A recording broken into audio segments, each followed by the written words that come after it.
嗨，大家好，我是坦平叔。今天是2025年9月26号。这一期咱们继续胡聊胡适、胡指、胡威还有胡一金老师啊。今天胡适三大指数集体下跌，截至收盘，上证指数跌0.65%，深成指跌1.76%，创业板指数跌2.6%，北证50跌1.8%，沪深两市全天成交量2.1万亿，较上个交易日缩量2000亿。今天对金融消费者又是不友好的一天呢，因为全市场3400只个股下跌3414家下跌1805家上涨，就是跌多涨少。今天大家看这个指数好像跌的也不算太多吧，但是今天可是这个暗藏凶险某种程度上呢，我有一种预感，就是这一轮科技牛市恐怕要画句号了，没有不散的宴席曲终人散。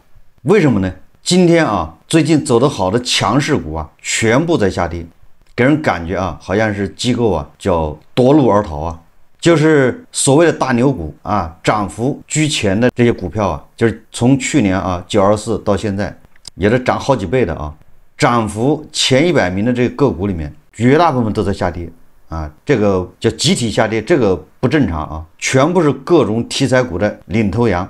强势股都在下跌，这个值得注意这个恐怕是有机构要先跑路了。今天这个创业板跌幅也大，给我人的感觉这轮牛市要进入收尾阶段了。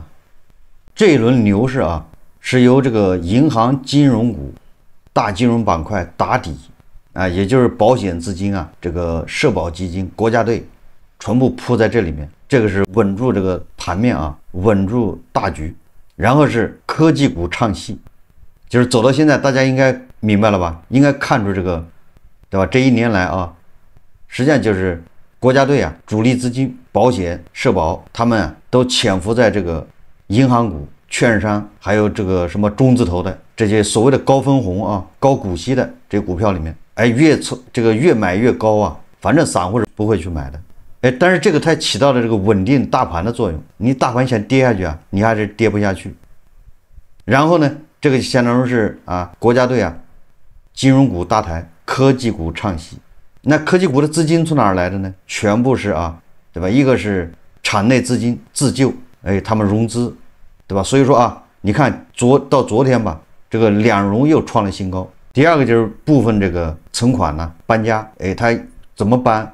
总有一部分会通过这个理财产品对吧，进入这个权益市场。所以说这是个水牛这是我对这一轮所谓的指数牛市沙滩上建高楼我的一个看法。我记得前不久这个证监会的主席吴清好像说了，这个科技股市值已经占了 A 股的这个1/3还是一半呢。总之也就是说这个数已经很大了。但是我在昨天前天的节目我说了，你在胡适聊科技股，怎么说让人感觉不踏实它有利润吗？就咱们现在有像英伟达、特斯拉、苹果、谷歌、微软这样的企业吗？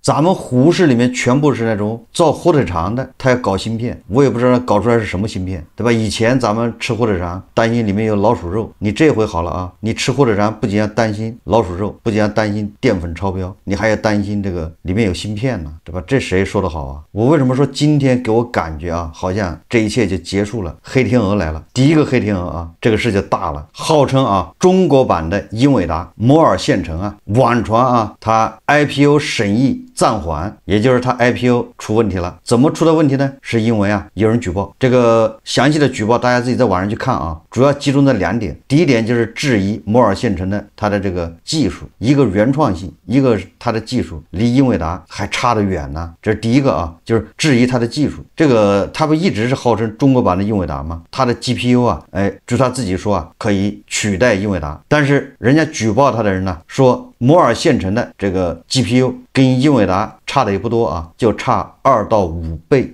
产品落后2代以上。从市场占有率来看啊，那么现在国内 AI 芯片市场，英伟达占55%，华为占21%，AMD 占15%，而摩尔线程才1%，结果对吧？它就被说成是中国的英伟达，这是第一个啊，质疑它的性能，就是它的技术里面，一个是性能，第二个原创性，也就是摩尔线程它没有办法交代它的核心技术来自于哪里，就是它的原创性。你说这核心代码是我自己写的，是我们自己研发的，它没有办法交代。那这是关于技术方面的质疑，还有对它的财务数据的质疑。财务数据的质疑主要是集中在预付款上面，就是它有大量的预付款，就是别人给他付的定金，这个预付款应该是来路不明。这什么意思呢？就是我要讲一个我要做 GPU 的故事，我这个产品我搞出来了，然后呢，为了表明啊很受市场欢迎，那大家都来向我订购啊，所以都交了定金啊，所以这个来证明你看我这产品大受欢迎，所以它账面上有很多来路不明的预付这个定金，叫预付款。当然还有其他的这个质疑啊，就关于财务数字。那么问题在哪儿呢？问题是谁掌握了这么详细的核心的机密来举报？也就是举报的这个人绝对是内部人士，他绝对不是外部人，外部人很难去接触到他的数字，因为他现在还没有上市啊，他还没有对外披露啊，对吧？他现在对外的数据那都是宣传数据，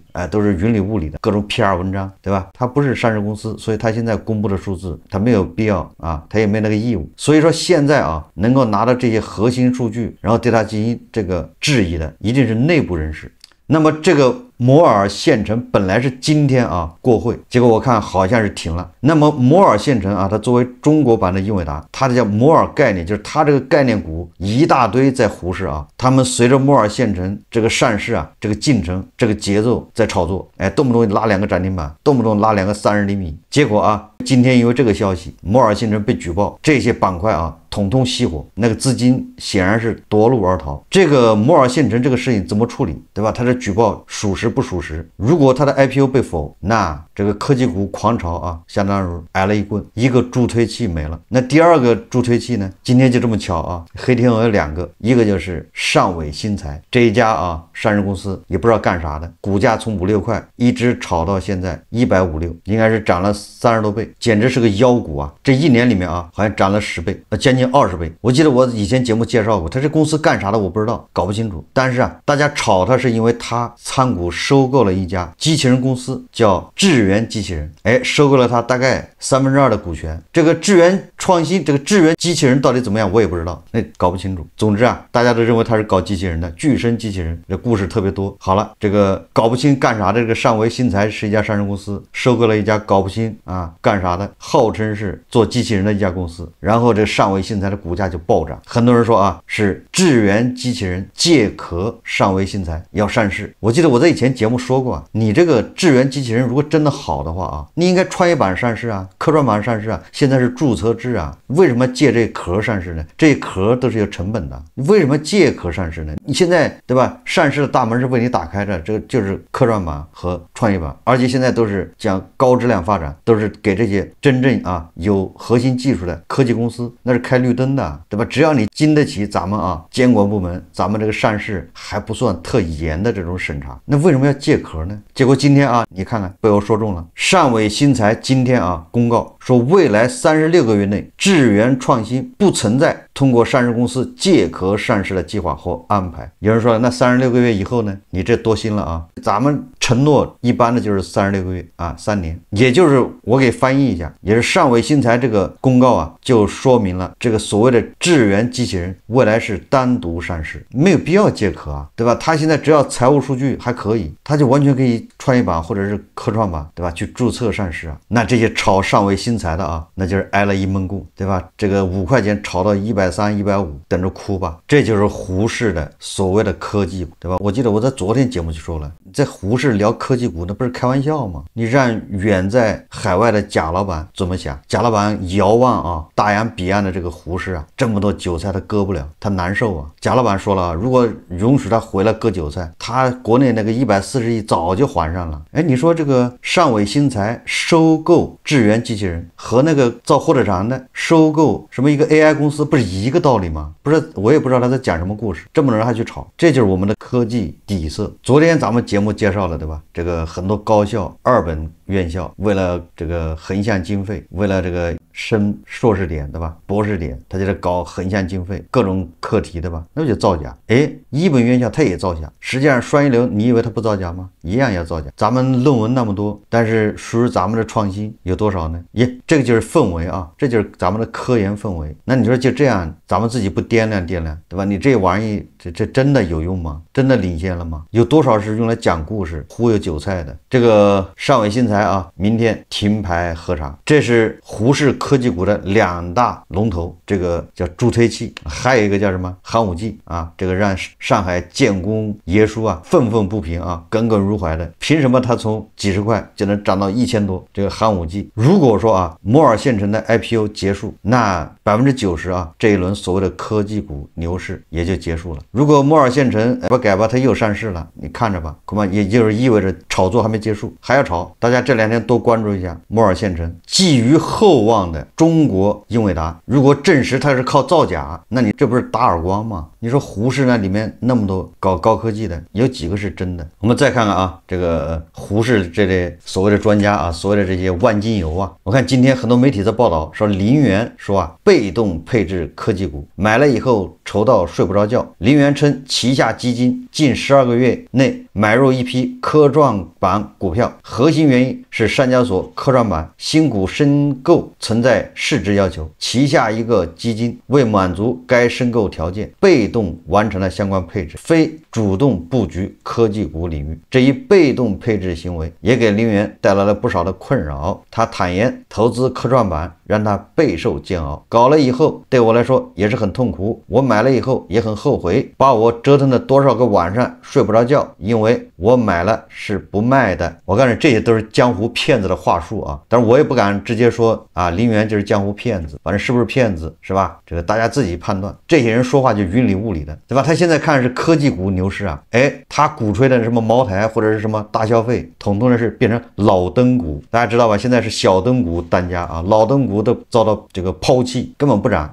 完美的错过了这轮牛市。那你说作为一个私募基金的这个管理人，他得吹啊，他不看好科技股，他总不能说我偷偷买了科技股啊，这不合适吧？这不是打脸吗？哎，所以他变个说法，他说我是因为这个啊打新，所以我打新对科技股有要求，所以说被动配置科技股，也就是说什么意思，就是我也买了科技股啊，而且我买了是不卖的，但是我依然不看好科技股，买了这个我就都晚上睡不着，也就是跟以前呢，对吧？他的主张逻辑自洽，然后呢，但是我又买了科技股，这科技股是被迫买的，所以以后啊，科技股牛市，咱哥们我也赶上了，有的吹。你看看，这就是这些人说话就是江湖术士啊，跑江湖的啊，都这一套。林源如果真像他所说的啊，死拿茅台，他早就跟巴菲特是一样，他的身价不比巴菲特差。你去看看茅台涨了多少。我为什么这么说呢？是因为我第一次炒股那是2001年还是02年，我入市的时候，我就在电视上看见了林源就在那儿推荐茅台，那个时候茅台多少钱一股啊？20还是21？我记得非常清楚，20一股啊。他说他买了多少股的茅台，他所有的钱都买了茅台，就这一只股票，而且他说他不卖，一辈子不卖。那你想想，那茅台涨了多少倍？茅台涨了将近1万倍有了吧？没有1万倍，1000倍吧，差不多啊。他这中间分红，对吧？然后这个还送股，对吧？这么多年啊，但是不要紧啊，他要忽悠，对吧？他就能募集来钱，有人就把钱给他。他靠什么赚钱啊？他是靠私募是靠管理费，对吧？他募集的钱越多，我就按1%收管理费，对吧？我募集了100个亿，我一年的管理费就是1个亿啊，这1个亿就是我赚的。那怎么能募集到100个亿呢？就靠你吹吧，对吧？这个大牛市如果你错过了，那不利于募集资金啊，所以得换个说法，对吧？咱哥们也上车了啊，虽然是不情愿被迫上的车，但是我也上了。哎，如果说这个科技股泡沫破灭啊，接下来暴跌，哎，他马上也说了，你看我一直不看好科技股啊，我是被迫配置了一些，损失不大。我们最近老是聊这个上海建工爷叔啊，哎，如果建工爷叔拿的是茅台，会是什么样一个场景呢？或者是建工爷叔，对吧？把他的这种精神移植到这个林源身上，难以想象啊！大家看视频。这个炒也是电脑高头的。那个电脑嘛，对吧？哦，电脑那电脑啊，这刚刚哦，那电脑啊。那个老龄啊，老龄。电脑刚刚几个月什么电脑啊？这个。也是。这个几个月是电脑啊？电脑那个从那我给清了嘛，个电脑。我这样子不好看，这老。像上种电脑我都不想啊。然后我跟你讲，我光明的电脑不呀，根本瞎搞我。这是监工牙和电脑。不起不，可以啊，是的。对了，这没清上啊。要跑要麻，那给他。这电脑用了多长时间？1年多了吧？1年多啊？啊，马上新的了。我去年都有钞票以后再讲。啊。清上啊？清上。要麻那个。你看啊，监工也说保护的很好，都把膜贴好。薄膜啊，都贴好，保护了很好，他不舍得啊。建工爷叔手里的破旧手机，有网友们看到被触动，要送一台崭新的智能手机给他。爷叔局促不安，古铜色的脸庞泛起红晕。这么贵重的东西，咋好意思收呢？他嘴里不停念叨着感谢，心里既温暖又忐忑，生怕自己无功受禄。建工爷说，现在粉丝要送你手机，你就拿，你有什么顾虑呢？不要叫我代言啊，可以，不叫代言，代言。人家就纯粹，我跟你讲，建工爷说，人家就纯粹看你个手机太旧了，对吧？人家想给你个手机，就像一样，我们看到你嘴巴干了，给你瓶水一样的。试一下吧。好的，试一下。好的，试一下。收下来就好了。好的。谢谢，我谢谢了。好。我手机确实不行，这个来手机确实不太好。啊，好的。这个不太破了呀，这个手机，手机多破了，你看。哎呦，你看上面都这包浆了，包浆了。啊，都橡皮膏贴的。试一下吧，试一下。就有档无了，好吧，试一下。好。看看这个老板能不能给我。对。我这个手机确实太。对的，好的。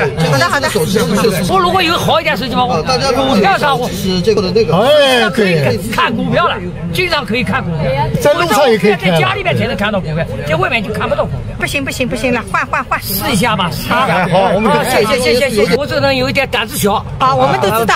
不要直播带货或者是干这些名堂，我不干。好啊，我这人胆子小的很。我也是需要的，但很多人还试一下看看嘛，试一下。不好再寄回去。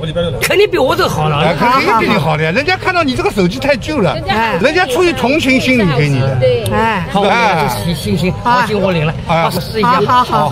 这个建工爷叔啊，在上海建工上面被套10几年。我今天看了一下啊，这个上海建工又是2块9毛多了，快回到他第一个涨停的位置了，就离他第一涨停好像还差一个跌停。你说这不是坑人吗？爷叔10几年观音啊，80万就扔在这只股票上，但是你看他过的是什么样的生活？人有多少个10几年？我想啊，爷叔如果不炒股的话，一定比现在过的这个叫滋润吧。这10几年是什么样的日子？你看看那个电脑和手机，他不是没有钱啊，他的退休金至少得6、7千。就爷叔啊，他不炒股的话，他手上也有对吧几十万的这个流动资金。爷叔对吧，是给人感觉是生活拮据啊。当然了，他苦中作乐啊，他觉得他挺好。他每天中午就1碗面条，清汤面。这胡一进老师好歹面条上面对吧还握2个鸡蛋，这爷叔是鸡蛋都不放啊，因为他觉得他没有资格吃。股票被套住了嘛，他那个电脑和手机完全可以对吧成了老古董了，都已经有包浆。爷叔是那种典型的炒股影响了他生活，而且影响得非常深。胡一进对吧，他炒股有没有影响他生活，这不好说，我觉得影响的不多，因为胡一进老师毕竟不靠这个股市那点钱过日子。所以我说啊，未来就是1、2年之内，按照爷叔自己说的啊，他就是解套了，甚至啊他就是赚了点钱。我觉得这个股市都是害了他，因为人生能有几个15、16年呢，对吧？等到他现在已经83、84了，对吧？再过3年都快90了，你说他就是把牙给镶上有啥用啊？对吧？还能啃几年鸡腿子啊？对吧？他就是买个新手机，他还能用几年啊？所以说这个胡适啊，这个害人不浅。也就是说，你不适合胡适就不要去，对韭菜来说啊，那不是什么好地方。我们再看看胡一进老师啊，这个胡一进老师很有意思啊，他今天发一个微博啊，抖抖机灵啊，他说大家期盼的那一天不会太远了。他说国防部发言人回应啊，一大堆的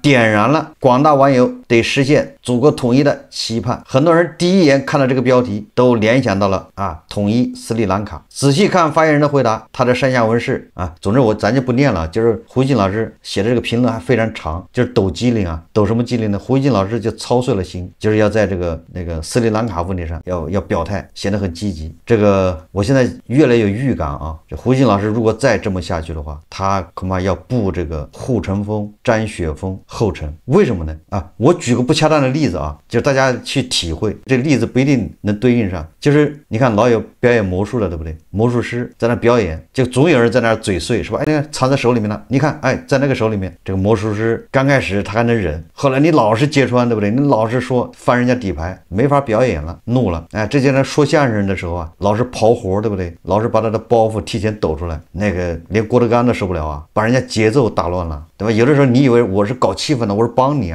对吧？我是呼应你那人家也受不了你把人家节奏打乱了，你把人家底牌给翻了，对吧？你以为你是在办好事你是在维护，对吧？你是高举，结果招来的是一大耳光子。我记得胡锡进老师吃过这亏为什么人家是吃一堑长一智，他怎么吃一堑好像没长什么智呢？总是在这个方面急于表态，拱火浇油。贾德老师就是看风向看坏了，这胡锡进老师在斯里兰卡问题上一直在煽风点火。我为什么说他要出问题呢？无论是胡春风还是沾雪峰，他们都有一个共同点，就是他们的言论不光在墙内受到关注，墙内关注的好说，最主要的是他们在海外有很大的影响力。海外的媒体经常会引用，对吧？沾雪峰、胡春风，就这些知名人士的这些有影响力的人的这些话，来在这话上做文章，以此来揣摩、来推测、分析你中国社会，对吧？这个一个面貌，人家也是管中窥豹也是一叶知秋。实际上胡锡进老师就是这样的，海外媒体经常引用胡锡进老师的评